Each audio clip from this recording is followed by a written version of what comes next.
Now, there's an interesting discrepancy, especially in the United States, between how women vote and how men vote. Usually men vote conservative while women vote liberal. So it's an interesting question. Why does that happen? Can we examine that? And I think listening to this actress, Whitney Cummings, explain how she feels, it starts to make a lot of sense. Not only why women vote liberal, but also how you could make a liberal woman into a conservative. Listen here, you bigot. It's been fascinating because I've been on this sort of journey through motherhood where, I've always been a very liberal person, maybe even a libtard. But once you have a kid, you start like having thoughts that have been characterized as conservative. Yes. As soon as I had a kid, I was like, I need a gun now. Yeah. Not for myself, because I've got coyotes in my yard. Right. I've got coyotes everywhere. And before I had a kid, I was like, they coexist with us. Coyotes were here first. Like, I'm in the coyotes' home. Now I'm like, let's make hats out of them. Let's make hats. Let's make coyote boots, coyote earrings out of their eyeballs. Like, it's been fast. Okay. Now, before we talk whether or not this makes sense, I want you to position yourself in your imagination as one of the influencers of the Democrat Party, right? So, like, all of your welfare, all of your status, everything that you own is based around convincing people to vote you. And engineering society in such a way that people keep voting for you, right? Because, like, that's your business as a politician.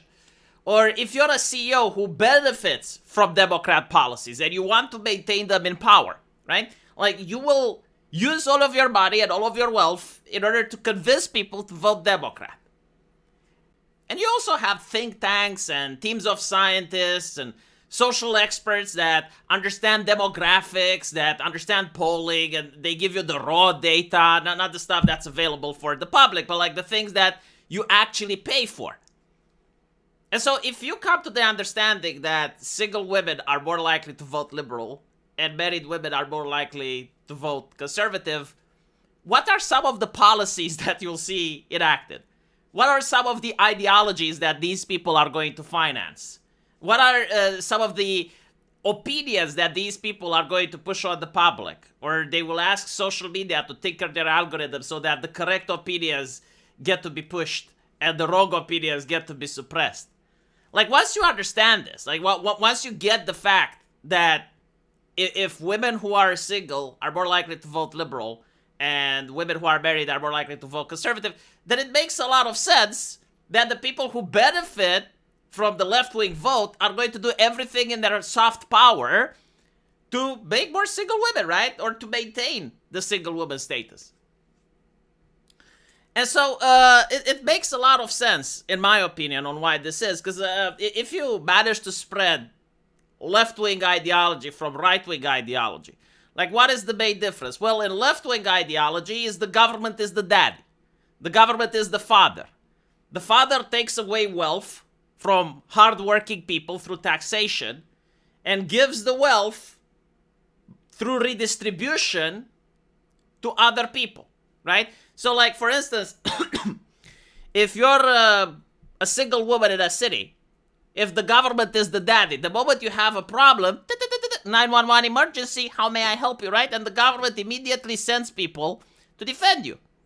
If you're looking at places like the United Kingdom, well, if you're afraid of, men staring at you, well, the government actually makes staring illegal. I'm not even kidding. Like, there was a thing in London subway that I saw when I traveled there.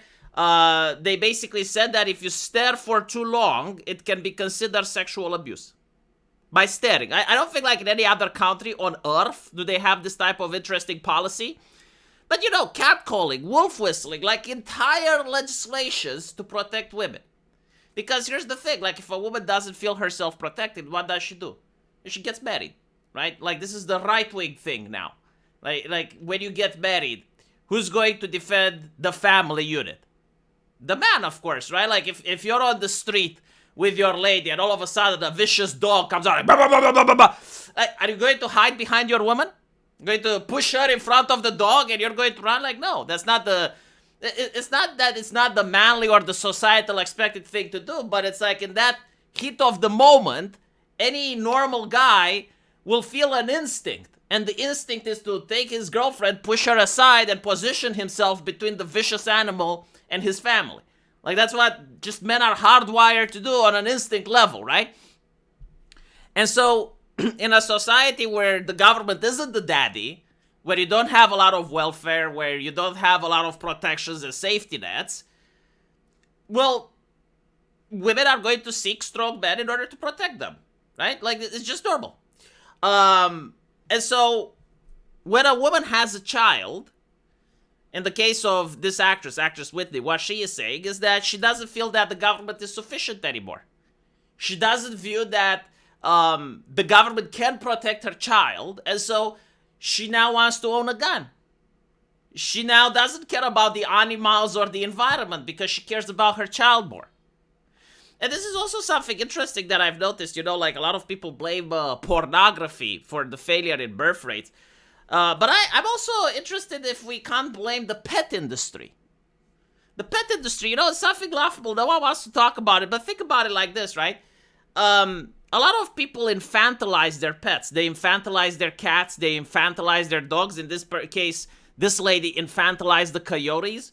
Why? Because they have like nice, large puppy eyes, right? Like it speaks to our brain that it's a creature that's worthy of sympathy and protection. And so a lot of people that don't want to have kids, they get a pet. And the pet actually fulfills a spiritual void. Like it wags its tail when you come home. It provides a companionship. It provides literally what the kid is supposed to provide. Right? Like your child is supposed to be the one that's providing companionship. Your offspring is supposed to be the one that brings joy into your life. But if you replace it with a cat, a dog, or a coyote, it kind of staves off that need. Like the idea of having children was also supposed to replace welfare. Because you're having like 4 or 5 kids, and when you're old, chances are that at least 2 of them are going to take care of their old man or their old lady, right? So that's the welfare by having kids. Meanwhile, the government says no, like other people will have kids for you. So other people have kids, we take away their money, their resources, and we distribute them to you so that you don't have to have them, so that you can still be single and vote for us. And that's pretty much what's going on here, in my opinion. And I don't know, like, if every single woman that is married becomes a right-winger. Like, obviously there's exceptions, but I think, like, there's a significant enough percentage to convince left-wing politicians and also corporations and businesses that are aligned with left-wing politics to expend a lot of their resources in order to try and convince that the single lifestyle is actually better. Ideologies that say that working in a cubicle or slaving at McDonald's is liberating, but being a housewife is actually something to be despised. It's being shackled in the chains of the patriarchy. I wonder who funds those ideologies, right? Anyway, let me know what you guys think. And as usual, I will see you on my live stream. Take care.